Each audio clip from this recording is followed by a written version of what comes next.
اتفاق ایسی اتفاق. پھر آپ رمضان کو کیسے سمجھیں گے حضرت؟ جی جی بالکل. اگر رمضان دے میں نے نہیں آمدی دی روح دے نہیں پتا، آپ کو پتہ ہی نہیں ہے. You never know. رمضان کے معنی ہے جھلسا دینے والا، خاکستر کر دینے والا. واہ کس کو؟ گناہوں کو. واہ کیا کہنے.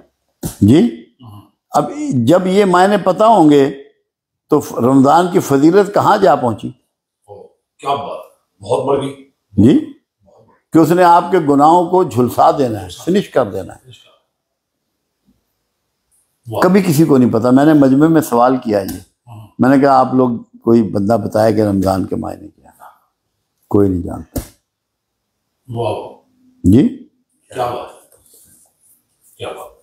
بابا ایک کچھ دن پہلا ایک بندے نے پوچھا تو یہ سمجھنے کی بات ہوتی ہے. یہ میں نے کہا آپ لوگ ہوں سنیں پتہ لگے کہ رمضان کہتے کسے ہیں.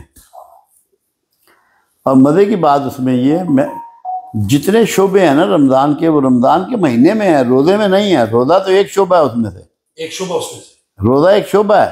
رمضان پورا پروسیس ہے. پورا پروسیس ہے. کوئی شک کوئی شک. مطلب یہ بنیادی فرق ہے. اب روزے کا بھی معنی لوگوں کو نہیں معلوم. آپ کو معلوم ہے روزے کے معنی؟ اگر زوات کے ساتھ ہو تو وہ گنبد کیا کہتے ہیں اس کو، اور زے کے ساتھ ہو تو جسے ہم روزی بھی کہہ لیتے ہیں شاید. روزے کو ہم کہتے ہیں سوم. سوم کسے کہتے ہیں؟ اب سب اردو میں جیسے ہمیں پڑھایا گیا روزے کو کہتے ہیں، اور ایک خاص کنسیپٹ ہے.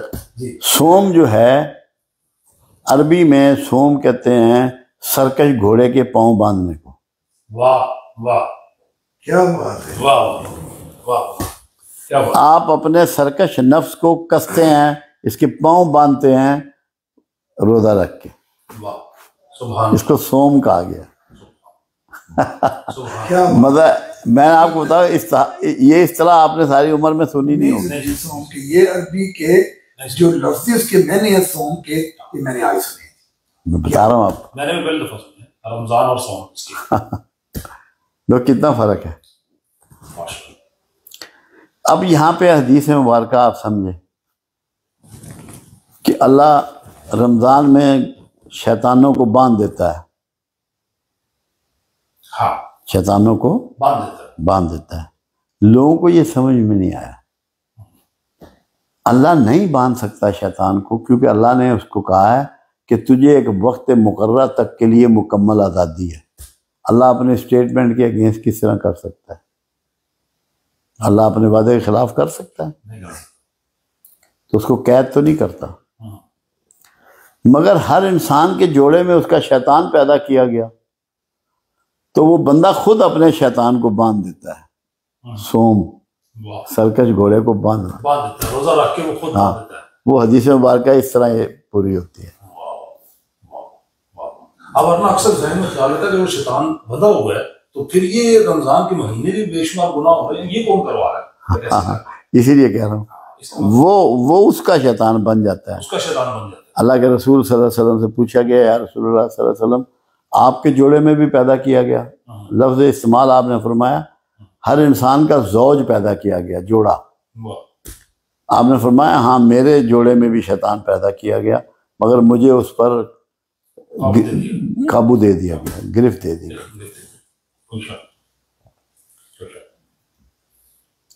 یہ لوگوں کو سمجھ نہیں آتی. یہ چیزیں ہیں سمجھنے. اچھا بابا جی میں یہ چاہوں گا کہ رمضان کے یعنی اس کے برکات، اس کی فضیلت، یہ تو اکثر و بیشتر قرآن و حدیث کی یار آپ کو اس کی فضیلت اس کے نام میں آ گئی نا ساری. ہیں جی تزکیے کے لیے رکھو یار. آپ قرآن کا مطالعہ کرتے ہیں بالکل، حدیث کا، لیکن خدا کے واسطے اپنی اس پوری زندگی میں کبھی 24 گھنٹوں میں سے ایک ساتھ نکال کے یہ ایک بات یاد رکھنا فاروقی صاحب، عصبیت جو ہے نا وہ ایمان کو کھا جاتی ہے. یاد رکھیے گا، عصبیت نسل کی ہو، گروپ کی ہو، مسلک کی ہو، اور حالات کی ہو، کوئی بھی ہو. کیونکہ تعصب جو ہے نا یہ دل کو سیاہ کر دیتا ہے. سیاہ دل میں اللہ کا نور نہیں اترتا. کیا بات. ختم اللہ علی قلوبہم. واہ واہ واہ. بہت سے. جو آفاقیت ہے نا وہ عصبیت کی موت ہے. آفاقیت کہ اللہ کا پھول سب کو خوشبو یکساں دے رہا ہے. تمیز کر رہے ہیں نیک و بد کی. اللہ کا شہد سب کو شفا دے رہا ہے. ڈاکو کو بھی دے رہا ہے, ہر ایک کو دے رہا ہے. اللہ کا سورج سب کو روشنی دے رہا ہے. سب کو دے رہا ہے. کیا بات. آفاقیت اگر آپ کے اندر سوچ میں آ گئی تو آپ امر ہو جائیں گے, ورنہ نہیں ہوں. میں ایک دفعہ اگر بات بتاؤں, نام نہیں لوں گا, بینک میں تھا ایک لڑکا, الائٹ بینک میں تھا. میں اس وقت مسلم بینک میں تھا, دینا. میری گاڑی میں ہی میں اس کو ساتھ لے کے جاتا تھا, وہ بھی مینیجر تھا. میں نے بڑے اپنے پیروں کی بڑی تعریف کرتا تھا. میں نہیں بتاؤں گا کون پیر, یہ نہیں میں بتاؤں گا. ہاں صحیح بات ہے. میں نے اس سے ایک دن سوال کیا. میں نے کہا تیرے پیر صاحب کے پاس کون آتا ہے؟ تیرے پیر صاحب کے پاس کون آتا ہے؟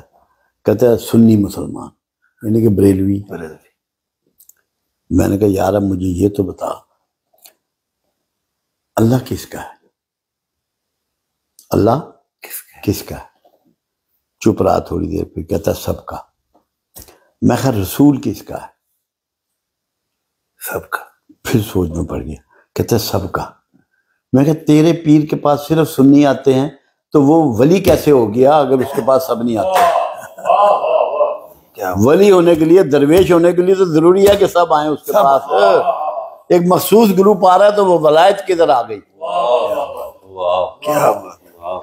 جی بے شک. جی آئی سمجھ میں نہیں آئی؟ آ گیا جی. دیکھو گروہ ٹوٹا کہ نہ ٹوٹا جی؟ ہاں ٹوٹ گیا نا گروہ بندی. فرقہ اللہ نو پسند نہیں ہے. میری بات آپ سمجھ رہے ہیں؟ کتنی آسان بات. کیا بات ہے بھائی. میں نے یاد آ گئی سورہ انعام جی. سورہ انعام سے اللہ پاک فرماتا ہے نبی جن لوگوں نے دین میں نئی راہ ایجاد کی اور مختلف گروہ بنا لیے تمہارا ان سے کوئی تعلق نہیں. فاروقی صاحب پہلے دن تو سبق جڑا ہے نا بابا جی دا, نفرت نہیں. کوئی بھی چیز ہے نا وہ دی کامیابی دے پیچھے بابا جی کہتے ہیں محبت ہے. نفرت تانوں اگے ٹرن نہیں دین لئی, اور محبت جڑی ہے نا, نفرت تو پتھر ہے. ایک جملہ میں دینا, میں نیگیٹیوٹی تے بڑا بولتا سا, نیگیٹو اور بڑا نیگیٹو, اے کیوں ہو رہا ہے, وہ کیوں ہو رہا ہے, اے کیوں ہو رہا ہے. تو میرے کسی بابا جی نے بٹھا کے کیا میرے کہتے ہیں کدے صبح نکلے ہیں بازار, ارلی مارننگ محج ہے جی, کئی دفعہ نکلنا, اس وقت گڈی رکھی سی نا, رینٹ تے دینی ہوندی سی. کہتے ہیں پٹھان. میں کہ جی پٹھان کوڑے نو فروت دین, اور کوڑے وچوں نا تھیلا جہا پکڑے ہوندا ہے تے کوڑے وچوں گند چ پتہ نہیں کی لوڑ دے رہندے نے. کہندے کوئی نہ کوئی چیز اودے تے اچھی ہوے گی جڑی اس اٹھ کے لوڑ دین پہ. تے تینوں میں یہ نصیحت کرنا کہ جتنی ورڈی بھی خرابی ہوے نا اودے وچوں اچھائی لوڑ